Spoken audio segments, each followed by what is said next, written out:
Bulginaka, do you know that cybercrime is becoming a growing problem in Fiji? Cybercrime is defined as a crime in which a computer is the object of the crime, such as hacking and spamming. Cybercrime is also cyberbullying and using fake profiles to cause panic and spreading false news. If you're involved in this or know anyone who's committing these crimes, report them immediately. I'm Polly. And I'm Peter. We host the Traffic Jam Show on City FM. From 3 p.m. to 7 p.m. every weekday. Do the right thing. Ganabinaka, Fiji. In this bulletin, MPs take 20% pay cut. $40 million for Health Ministry to fight COVID-19. And monthly pension allowances reduced. From the studios of FBC Suva, Edwin Knight. The government will not implement pay cuts for any civil servant, says Minister for Economy Aya Syed Kayum. Instead, it will be members of parliament who will have their pay decreased by 20%. He announced this while delivering the COVID-19 response budget last night. This will be in place for the next 6 months. The cost savings for this move add up to around $400,000, an amount that may not seem monumental, but more importantly, Mr. Speaker, sir, shows that we lead from the front, that everyone must share the burden. Because the reality is, in the coming months, many ordinary Fijians may see their hours and pay cut as well. And we, as elected members, must be the first. The government has announced a $1 billion COVID-19 stimulus package. Economy Minister Aya Syed Kayum says this is an agreement with the Fiji National Provident Fund and their financial sector partners. Syed Kayum says people affected by the COVID-19 crisis can take comfort knowing the government is committed to the most vulnerable Fijians. The people of this country and the businesses of this country deserve every measure of support their government can afford to give them. And that support, Mr. Speaker, sir, is precisely what this bill is all about. They can trust that this pandemic will not rob us of our strength of character or our ability to help each other. The government has announced a $40 million budget for the Health Ministry in the fight against COVID-19. This is on top of the $347.5 million that is in play for the current financial year. Minister for Economy Aya Syed Kayum says this will help medical professionals get equipment that is needed in the treatment and fight against coronavirus. Put more simply, supplies like face masks to complex and expensive equipment like ventilators in our hospitals. It will fund more personal protective gear for workers and thermal scanners. It will fund the setup of fever clinics throughout the country to isolate at-risk patients. The Australian and New Zealand governments have come to the aid of Fiji amidst the growing concern of COVID-19. A 300% tax deduction is now in place for anyone who will make donations to the government's COVID-19 donor fund. Minister for Economy Aya Syed Kayum says this is under the Pacific Vuvale Partnership and will be used via the donor fund. The New Zealand government providing New Zealand $3 million in cash, and the Australian government pitching in Australian $1.5 million in combined cash and in-kind assistance. And whilst we were sitting down and listening to the opposition, we got news and confirmed news the Australians have now committed another Australian $10.5 million to this fund. All workers will only contribute 5% to their Fiji National Provident Fund accounts from the 1st of next month until 31st December. This has been announced by Minister for Economy Aya Syed Kayum in the supplementary budget last night. He says this will put $80 million in the pockets of all employees for the next 9 months, while a steady contribution continues to be made to the superannuation scheme. Employer FNPF contributions reduced from 10% to 5%. This will enable employers to keep $130 million in their accounts, sustain their businesses and cash flow, minimize job losses and working hour reductions. Just as government is helping employers by reducing their FNPF commitments, we expect employers to work closely with FNPF to assist with the withdrawal process for any of the employees who qualify. The government will help commercial landlords who reduce rent to fit our current landscape. Economy Minister Aya Syed Kayum says these property owners will be allowed a tax deduction to cover any reduction to existing rent contracts. This will apply for rent payable between April 1st to December 31st, 2020.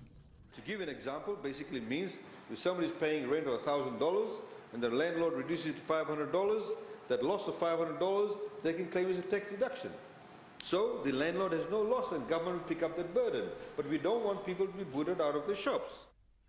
The monthly travelling allowance for all pensioners in Fiji will be reduced from $40 to $20. This also ensures that unnecessary movement of Fijians, particularly the aging population, is kept to a minimum. Elderly citizens are most vulnerable to COVID-19, and this measure will ensure they are not easily exposed. The mortality for people over the age of 65 is frighteningly high, and these Fijians should stay at home until Fiji is coronavirus free. And we encourage younger family members to do their shopping and other errands for elderlies. To strengthen state-owned entities, the government will convert loans into equity. This includes strengthening the balance sheets of the Fiji Sugar Corporation, PAFCO, Fiji Rice Limited, Food Processors Limited and VT Corp Company Limited. Minister for Economy Aya Sayed Kayum says the government is also acquiring FNPF and Fijian holding shares in the FSC to meet the legal requirement to convert government's debt at FSC into equity. Fiji Rice Limited has confirmed it will inject $1 million into a rice planting scheme. $50 million to the FSC will fund cane delivery payments, and the government is the only FSC shareholder making additional financial commitments. Because we made a promise to cane farmers and we are keeping our word. However, moving forward, we need to keep a careful eye on the impacts on world sugar prices and make some tough decisions if necessary.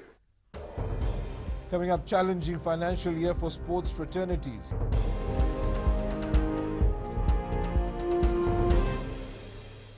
Oira na ngone no de nuni ena be singa ni mataka. Mersi sunga da kena loma dina kena me karon. Sakena ngau na metaro bina na baksa ngai ka wala loma taki na ngone. Dalabina oya o meliki. Bulre o ya Samuel Samuli.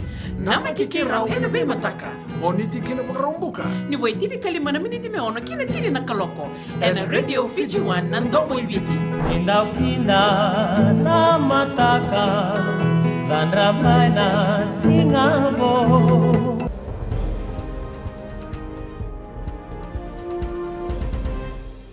Welcome back. Sporting fraternities in Fiji can expect pay cuts after this financial year. With the cancellation of all sporting events due to the COVID-19 pandemic, the Fiji National Sports Commission has reverted about $1.6 million to the Ministry of Economy. Commission Chair Peter Macy says the main challenge is figuring out funding for the Olympic Games now that it's being shifted to next year. Already had all our meetings with all the national sporting bodies.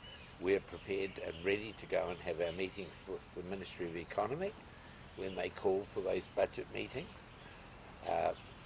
But yes, there will be lots of cuts, but we also have this added situation of the Olympics now a year later, so we've actually got to look at, are we going to have funding available for Team Fiji?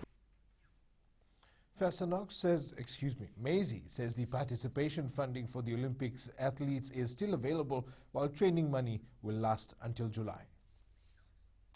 Fasanok is ready to step in and assist athletes with their preparation towards the Olympic Games next year. Chief Executive Lorraine Ma says they will play their part in getting athletes fully prepared. Ma adds they will be in contact with federations including athletics, archery, table tennis and karate to assist wherever possible. If there's anything or any way that we can help the athletes who now don't have access to their training venues, to help them with their training, if there's any other things that they can be provided with to help with their training. Fijian rugby league players in the NRL are expected to find out shortly how much the coronavirus crisis will affect their pay packets. All their players will be taken care of. They continue to liaise with the NRL in terms of their welfare, their hygiene, and then also their salaries. And I think we pretty much have a good system in place in terms of how NRL players being taken care of while they are playing in NRL clubs. New Zealand's coronavirus lockdown is not dampening heavyweight boxing champion Joseph Parker's spirits. Parker released a video as he's pulling off Hugh Grant's famous Love Actually dance scene, keeping Kiwis entertained.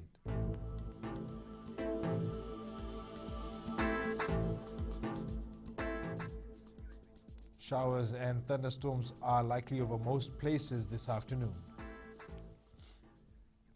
And that's your FBC Morning News. Join us at 1 p.m. and 7 p.m. for our major bulletin. Remember, in times of crisis, you need factual news that you can trust. Stop believing fake news about the COVID-19 on social media. Fight misinformation by getting only the facts about the coronavirus from verified news sources like FBC's TV, radio and digital media news. www.fbcnews.com.fj, keeping Fijians connected with the truth.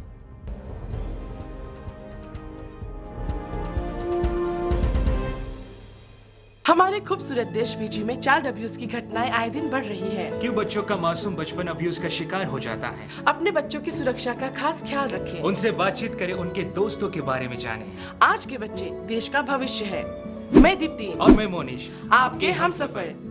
शामिल हो जाए हमारे साथ Monday to Friday 5:45 AM से 10 AM तक radio Fiji 2 देश की धड़कन पर।